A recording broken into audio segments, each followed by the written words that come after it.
तो बात करते हैं आज पितृदोष की। पितृदोष का पार्ट 2 है एक तरीके से ये।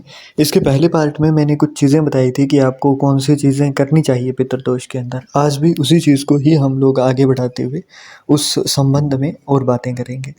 तो यहाँ पर कुछ लोगों का प्रश्न था, जिसमें से कुछ मुस्लिम भाई बहन भी थे कि जी हमारे भी कुंडली में जब आप देखते हो तो पितृदोष दिखता है, तो हम इसके लिए क्या करें। हमारे धर्म में तो ऐसा उल्लेख नहीं है। उल्लेख है आपके भी धर्म में। आपके धर्म में ईद उल फितर मनाई जाती है ना। तो आप कभी भी अपने जो धर्म के आपके गाइड करने वाले हैं, है ना, उनसे पूछिएगा कि ईद उल फितर जो होती है वो किस लिए मनाई जाती है।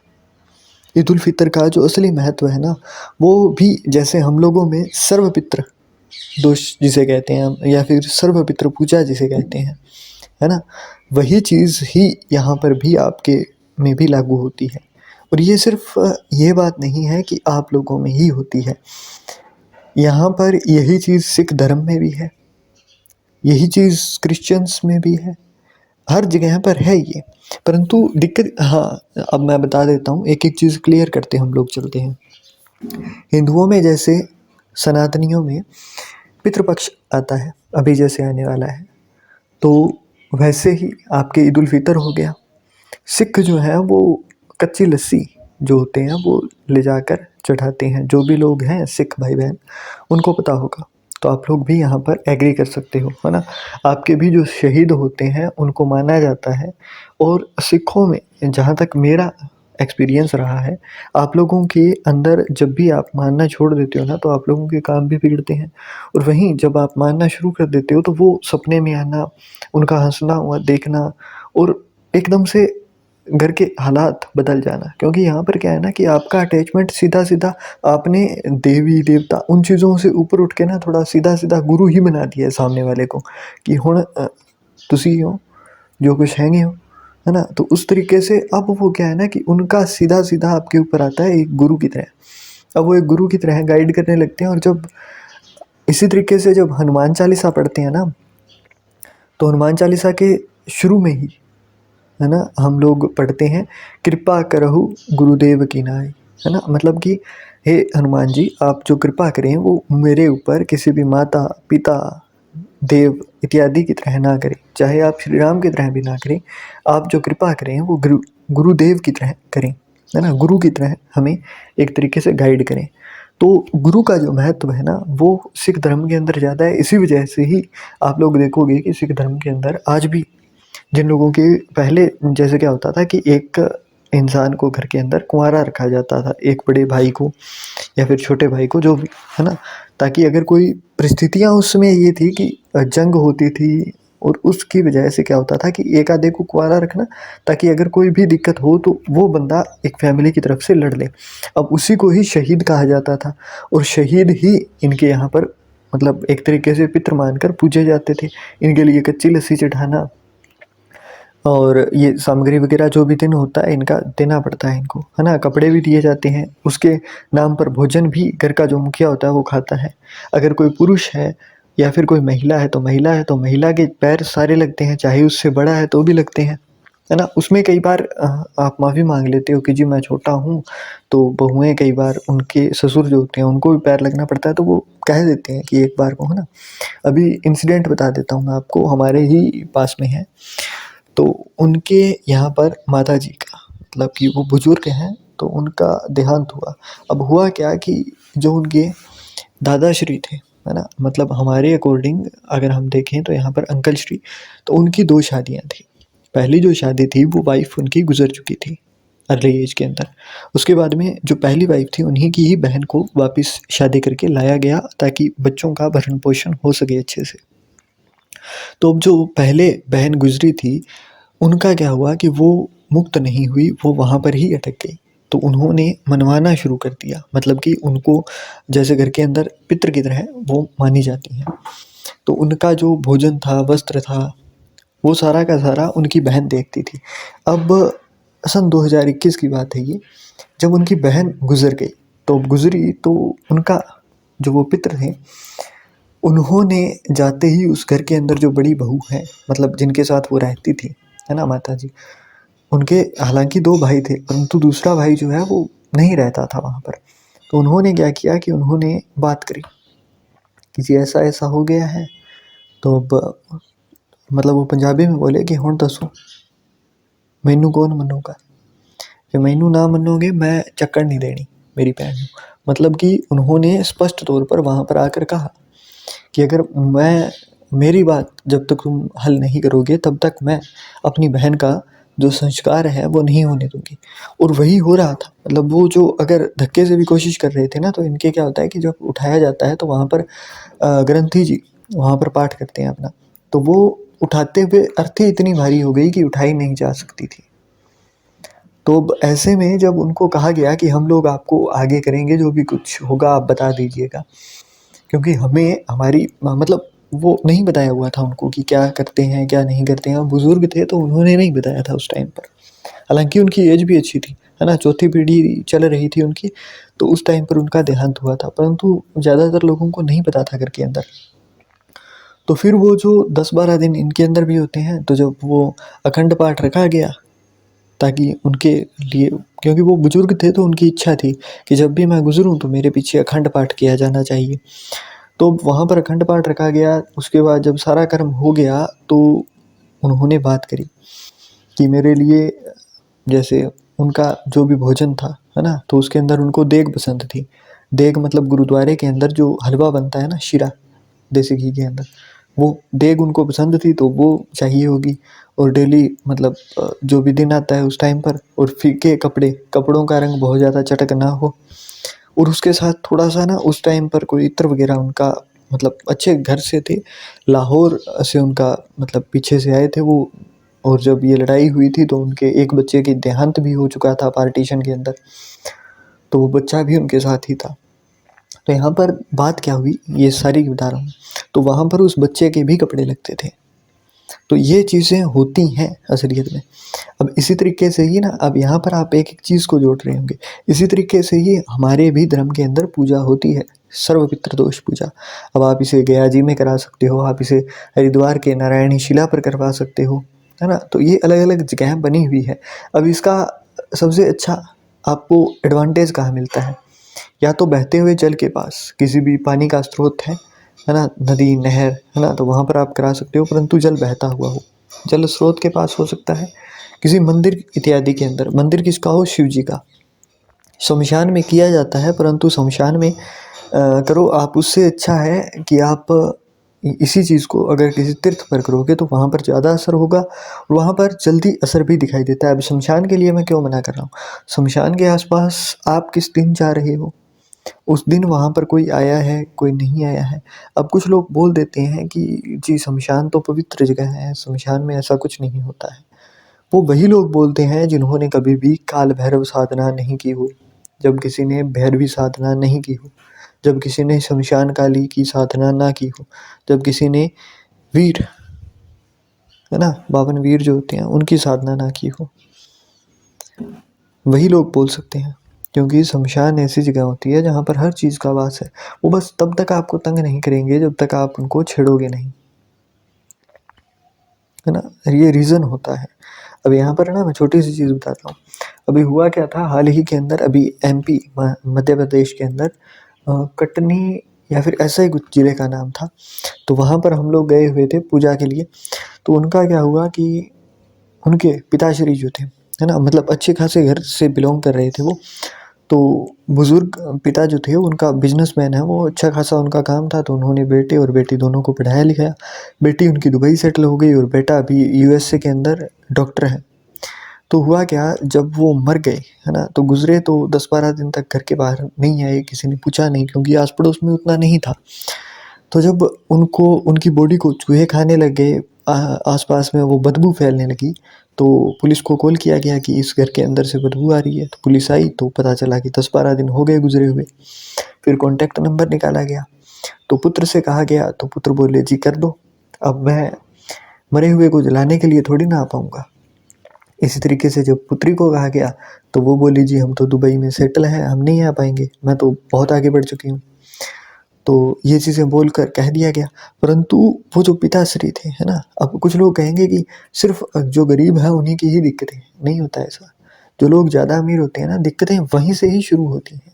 अब हुआ क्या कि जब वो गुज़र गए, तो गुज़रने के बाद में उनका जो धन संपत्ति थी आज के टाइम पर भी ना, मतलब नाम नहीं लूँगा मैं, परंतु हाँ, उनकी आराम से 100 से 150 करोड़ के एप्रॉक्स चीज़ें होंगी, क्योंकि रियल एस्टेट की भी अगर देखें ना, तो हम लोगों ने वहाँ पर विज़िट किया था, तो उनका जो ओन हाईवे जो उनका ज़मीन था ना, वो भी अच्छा खासा 200 बीघा, मतलब मान कर चलिए आप, अच्छा खासा ज़मीन था उनके पास।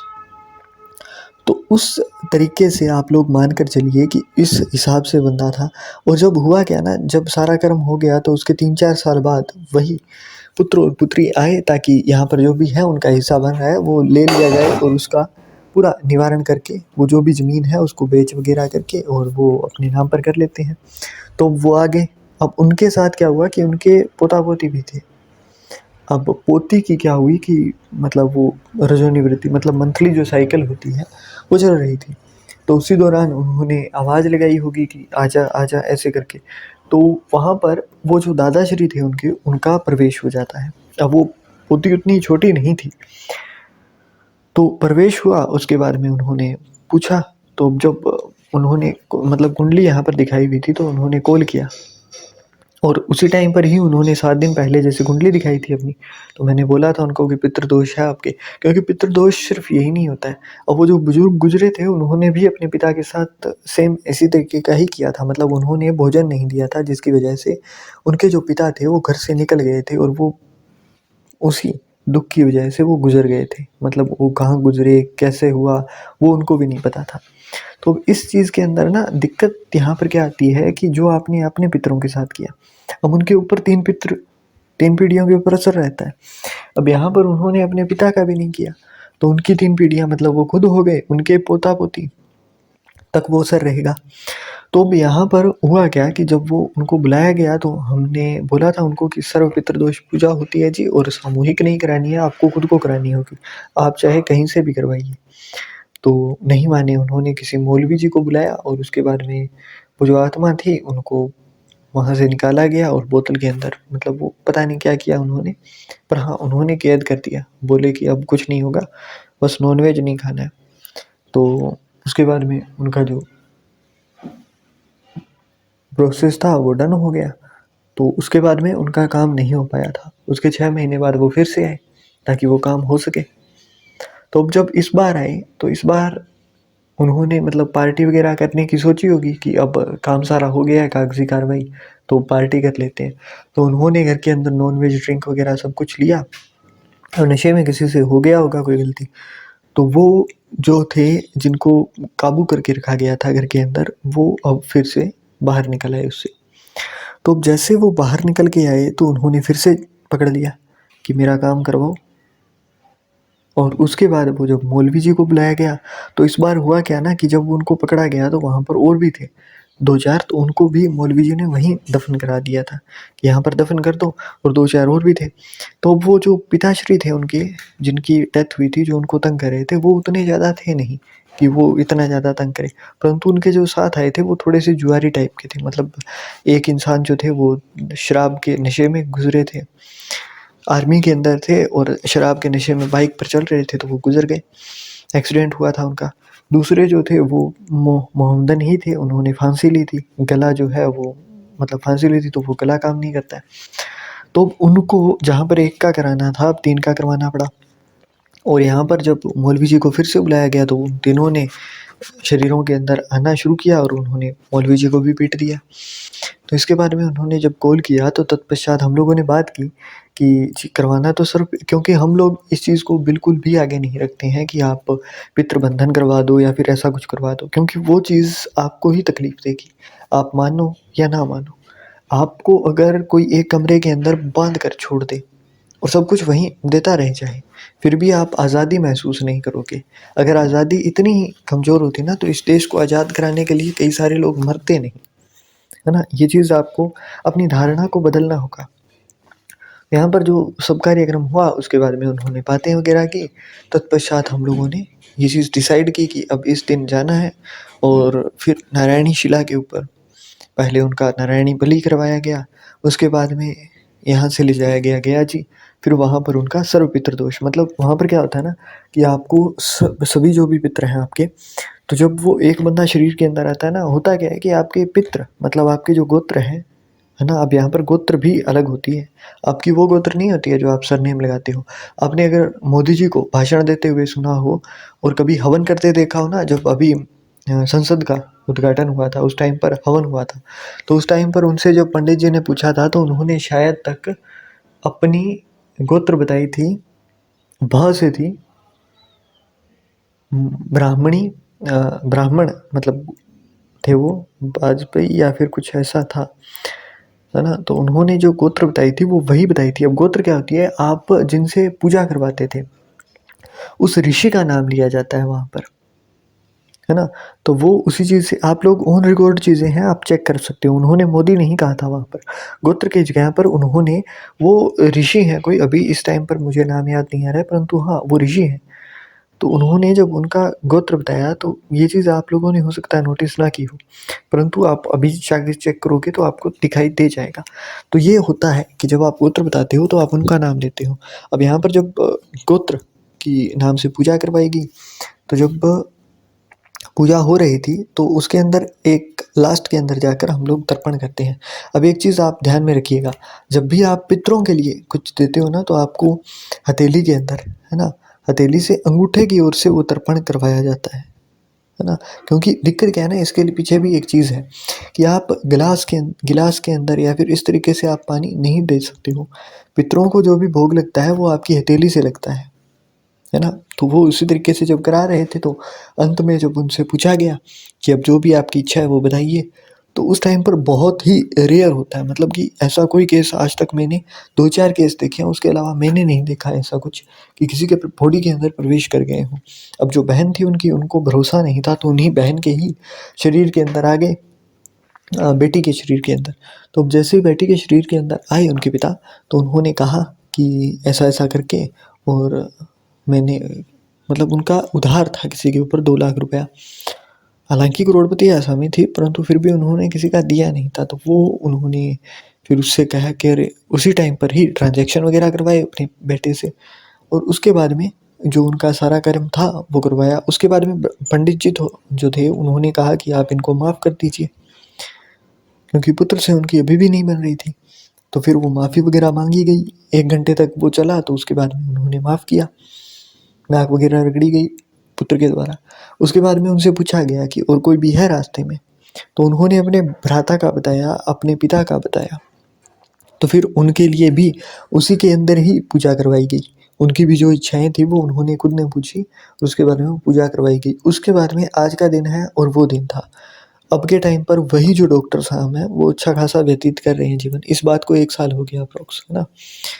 तो यहाँ पर क्या होता है ना कि अभी जब वो आते हैं तो भी उनका वही होता है, मतलब अभी मैं पूजा करके आया था उनके घर के अंदर, और चीज़ें जो होती हैं ना वो आप लेते हो जितना ईज़िली उतनी नहीं होती हैं। यहाँ पर पितृदोष की वजह से बहुत सारे लोगों के घर बर्बाद हो जाते हैं। तो ये चीज़ है ना आपको थोड़ी-सी ध्यान में रखनी चाहिए कि आप मानते हैं कि आपसे पितृदोष के लिए सर्व पितृदोष पूजा नहीं हो सकती है। तो मैं जाते-जाते खाली हाथ नहीं छोड़ के जाऊँगा आपको। अब मान लीजिए आप पूजा नहीं करवा सकते हो, तो आप क्या कर सकते हो? आप अमावस्या को गौशाला के अंदर कुछ भी दान दे सकते हो, उतना हो सकता है। अगर वो भी नहीं कर सकते हो, तो घर के अंदर जब भोजन बनता है, तो मैंने जैसे पिछली वीडियो में कहा था, तो उनमें से अगर सबको ना दे सको ना, तो आप गऊ को और कुत्ते को डेली अपने भोजन में से एक हिस्सा देना शुरू करो। अपने भोजन में से मतलब मैं ये नहीं कह रहा हूँ आपकी थाली में जो आया है, आपके घर में जो निकला है। अब वहाँ पर ना अब भी कुछ चीज़ें और हैं, जैसे कि पितृ दोष जो होता है वो अच्छा भी होता है, पितृ दोष बुरा भी होता है ना? पितृ दोष ही नहीं होता है जो अच्छा होता है। अब यहाँ पर क्या होता है, जिसकी कुंडली में मून 8th हाउस के अंदर है, चंद्रमा अष्टम भाव में है और राहु 12वें में बैठ गया, अब राहु 9वें में बैठ गया, राहु चाहे फर्स्ट हाउस के अंदर हो। तो ऐसे में क्या होता है ना कि कई लोग बता देते हैं कि जी ऐसा है वैसा है ना। आप लोग वो हो जिनकी पितृ की ही कृपा से ज़िंदगी सँवरेगी। आपको करना क्या चाहिए, या फिर जो भी इन जनरल है, काले तिल लेने हैं, तांबे के लोटे में जल डालिए, उसके अंदर हल्का सा कच्चा दूध डालिए और उसको ले जाकर आप यहाँ पर जो भी आपके आसपास में हो पीपल का वृक्ष, उसके अंदर हर अमावस्या या फिर हर दिन देना शुरू कर दीजिए। रविवार का दिन वो दिन होता है जब आप इस तरीके से नहीं डाल सकते हो जल, तो उस दिन आपको क्या करना होता है ना, आप जल सीधा पीपल के वृक्ष में नहीं डालोगे, आप पीपल की जो छाया होती है उस छाया में जल डालोगे। यहाँ पर ये भी ठीक हो जाता है। अब जिनका शनि दिक्कत देता है, शनि भी पितरों से जुड़ा होता है तो वो भी ठीक करेगा। केतु भी यहाँ पर पितरों से पूर्व जन्मों से जुड़ा है तो वो भी ठीक करेगा आपको। यहाँ पर शनि और केतु जब एक साथ आ जाते हैं ना, नगदी अच्छी होती है, मेंटल पीस अच्छी मिलती है। और शनिदेव जी की कृपा जिन पर आ जाती है ना, बदनाम कर रखा है एक तो है ना आप लोगों ने कि कहीं भी देख लो किसी भी पॉडकास्ट के अंदर कि जी शनिदेव तो ये कर देते हैं, शनिदेव तो वो कर देते हैं, शनिदेव की तो जो दृष्टि है वो बहुत ज़्यादा कोप से भरी हुई है। ऐसा नहीं है, शनिदेव की जब कृपा होती है तो वो उतना कुछ दे देते हैं जो कि आप सोच भी नहीं सकते हो। हालांकि ये होगा कि आप फेलियर का सामना करोगे, परंतु वो क्या चाहते हैं वो चीज़ आप नहीं जानते हो ना उस टाइम पर, इसलिए आपको लगता है। अब एक और चीज़ यहाँ पर मैं इसके बाद में इसी वीडियो को हम लोग एंड करेंगे। अब हम बात करें कि सर्वपितृ दोष के लिए पूजा कैसे की जाती है, तो उसका पूरा डिटेल के अंदर अगर आप मांगोगे तो मैं अलग से वीडियो बना दूंगा, परंतु अब मैं बताता हूँ। जब भी घर के अंदर पितरों के निमित्त कोई कार्य किया जाता है तो एक चीज़ बताता हूँ आपको। अब कुछ लोग कहेंगे कि एक बार कर दिया तो उसके बाद में करने की ज़रूरत नहीं है, ये सब कहीं नहीं लिखा हुआ है कि कहीं ज़रूरत नहीं है। अगर मान लीजिए आपने भोजन करना है, आपने एक बार भोजन किया, उसके बारे में आप भोजन नहीं कर रहे हो, तो क्या ज़रूरत नहीं है? अब करना पड़ेगा ना, तो ज़रूरत है। दूसरा, घर के अंदर शादी हो, घर के अंदर किसी की कोई भी अच्छा अनुष्ठान हो, जन्मदिन हो, तो उसमें आपको थोड़ा सा भोजन पितरों के निमित्त रखना चाहिए। वो आप किसी कुत्ते को दे सकते हो, किसी गऊ को खिला सकते हो, तो वो चीज़ आपके ऊपर होती है और देना चाहिए, है ना। आपको जब दोगे तो आपको पता चल जाएगा कि इसका असर क्या होता है।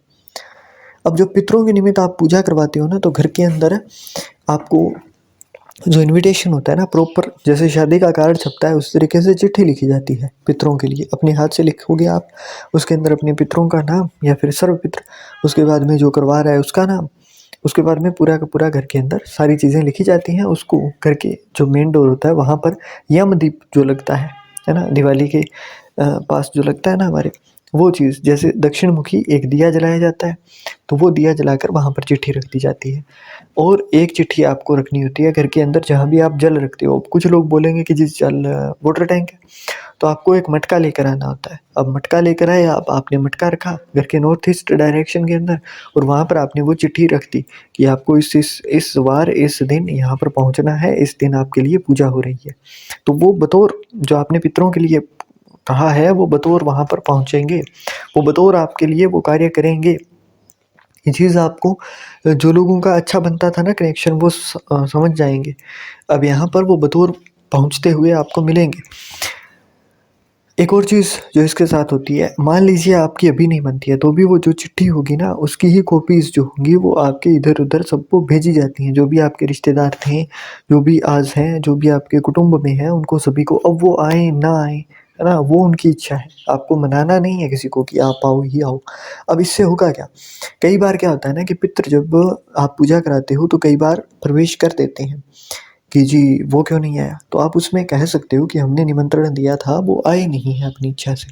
तो पितृदोष जो है वो आपके सर से हट गया, परंतु उनके सर पर है, तो उनके ऊपर प्रभाव होगा परंतु आपके ऊपर नहीं होगा। तो ये चीज़ आपको ध्यान में रखनी है ना। अब आगे और भी डिटेल के अंदर अगर आपको जानना हो तो आप कमेंट कर दीजिएगा, आपको पूरा डिटेल के अंदर डेप्थ के अंदर हम और भी एक और वीडियो के अंदर किसी के हम पूरा आपको सर्व पितृदोष के लिए जो पूजा होती है उसके अंदर क्या लगता है, क्या कुछ होता है, वो बताएंगे। और हाँ, उसके अंदर मैं किसी भी तरीके से ये नहीं कहूँगा कि आप इन पंडित जी से पूजा करवा लो, आपकी इच्छा हो आप उनसे करवाइएगा, परंतु एक चीज़ याद रखिएगा, जेन्युइन हो, पॉपुलर हो ना हो। क्योंकि ये चीज़ मैंने देखी है, जिस पंडित जी से हम लोगों ने पहले पूजा करवाई थी वही अगर 6 महीने बाद में पूजा करते हैं जब वो मशहूर हो चुके होते हैं, तो वो भी भूल चूक करते हैं। उनको पता होता है कि आजकल कौन ही भागवत पढ़ रहा है, कौन ही कुछ कर रहा है, तो वो स्किप कर देते हैं ताकि जो यजमानी उनके आगे बैठे हैं ना, क्योंकि उनके पास अभी ग्राहकी अच्छी हो गई है, तो वो एक पूजा छोड़ेंगे दूसरी करेंगे, दूसरी छोड़ेंगे तीसरी करेंगे, तो उनको वो कमर्शियलाइज होने की वजह से थोड़ा सा करप्ट नेचर उनका देखने को मिलता है। तो ये चीज़ भी मैं कहना चाहूँगा यहाँ पर कि आप पॉपुलैरिटी के पीछे ना जाइए, आप वहाँ पर जाएँ जहाँ से आपका अच्छे तरीके से कार्य जो है वो संपन्न हो पाए। तो यहाँ पर हम लोग अपनी वाणी को विराम देते हैं।